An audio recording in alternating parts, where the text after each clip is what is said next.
No pain, no gain is the perfect phrase for the recipe that we're going to do today, which is the Maharashtrian style Kara Mutton. So first for the Kara Mutton, we're going to make a hirva vatan. So first, we'll take an inch of ginger, 8 large cloves of garlic, 5 green chillies, and quarter cup of freshly chopped coriander. First, we'll make a paste of this using very little water.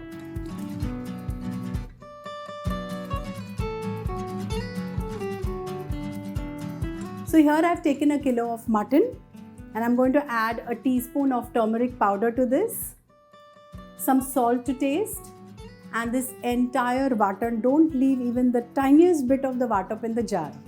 Now add half a cup of dahi to this and just massage the meat so that it softens and cooks quickly.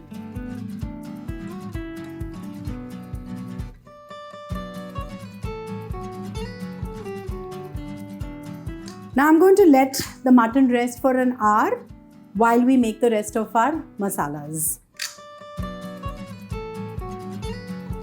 First, we'll make the kanda khobracha batter.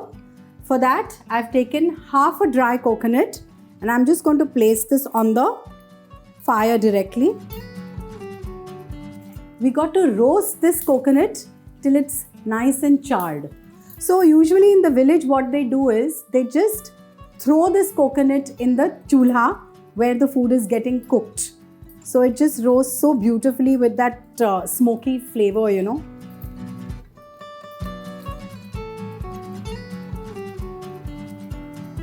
So you can see this is charred so beautifully and black. Now we'll keep this aside. Now what I'm going to do is take 2 onions, medium-sized onions. So you need to roast these onions on a direct flame till they are sweating and turning a little translucent or pink. You can see it's slowly turning pink inside over here. I feel as if it's snowing here. Don't worry. But yeah, this normally happens when you're roasting the onion on an open flame directly. You can see the onion is sweating over here. So the onions are done as well. Let's keep them aside.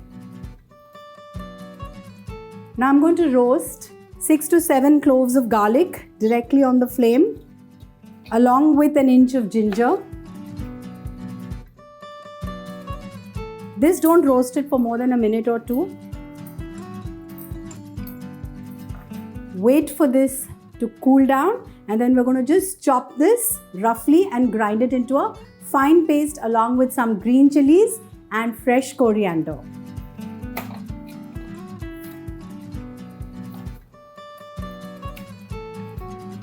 Do not discard the charred part of the coconut or the onion because that's going to give the color to the Kara mutton. So I usually grind this on a pata varvanta, which is a grinding stone, but now we're going to do this in a mixer grinder.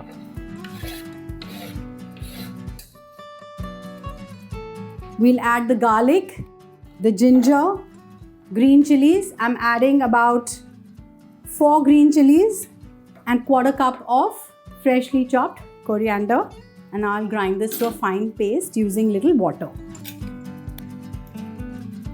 Now we're going to make our special garam masala for this recipe. So we're going to lightly roast a few whole spices. So I'm taking 2 star anise, 1 inch of cinnamon, 2 black cardamoms, a tablespoon of coriander seeds, 3 to 4 green cardamoms, 10 to 15 peppercorns, 6 to 7 cloves, 1 mace, a teaspoon of fennel seeds, a teaspoon of cumin seeds, a tiny piece of nutmeg, and a tablespoon of stone flour. Now let's lightly roast these spices till they release an aroma. Now after roasting these spices for a minute, add a tablespoon of sesame seeds, You can see the color of the coriander seeds have changed, and also the sesame seeds are spluttering inside. Shut the flame and add a teaspoon of poppy seeds or khus. Now this is optional. If it's not easily available where you live, you can skip the khus.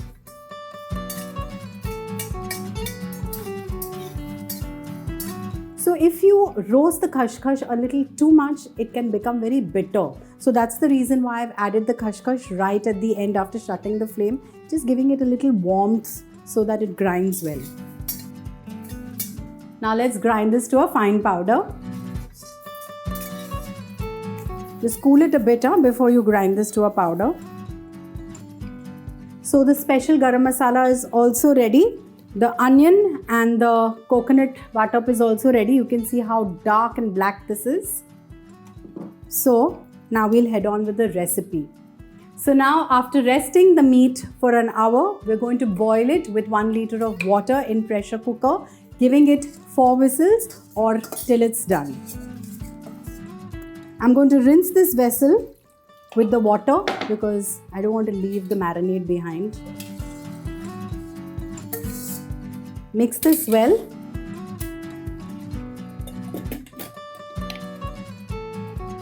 And now cook the meat till it's done.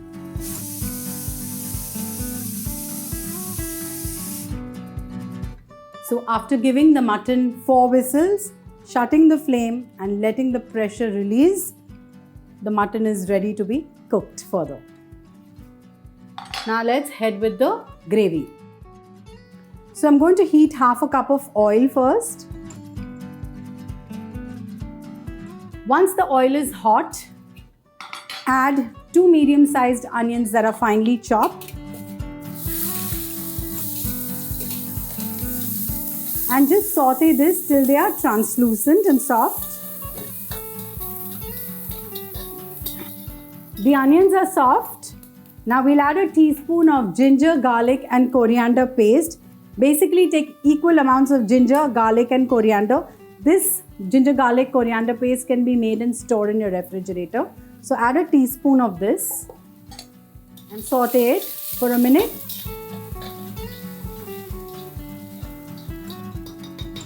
Now we'll add our spices to this. Half a teaspoon of turmeric powder, 2 to 3 tablespoons of red chilli powder. Now we'll add the special garam masala that we had made, 1.5 tablespoon of this. Just fry this for a minute on a low flame. Now we'll add the cooked mutton. Do not add the water. We're going to use the stock to make a gravy. Just let's fry the meat for a minute with all these spices.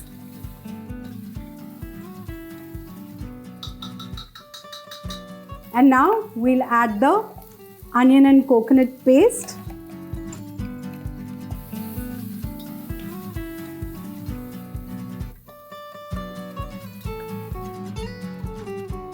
Now we need to add a little bit of salt to this because the masalas don't have salt. We've only used salt while cooking the mutton. Say a teaspoon of salt. And now add a cup of this delicious stock in the mutton.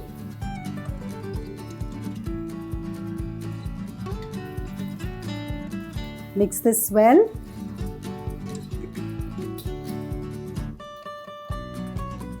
And now just cover this and cook it on a low flame for 5 to 6 minutes.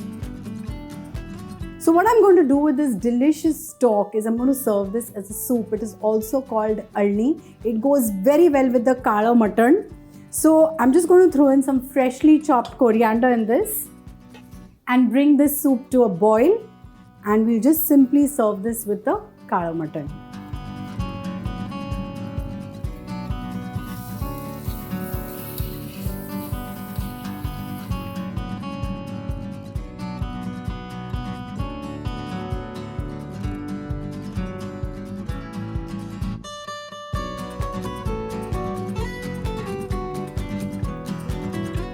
The kala mutton is ready. The alni is ready. You can serve it with some garam mo bhat or bhakri. So try this recipe and subscribe to Smita Dev.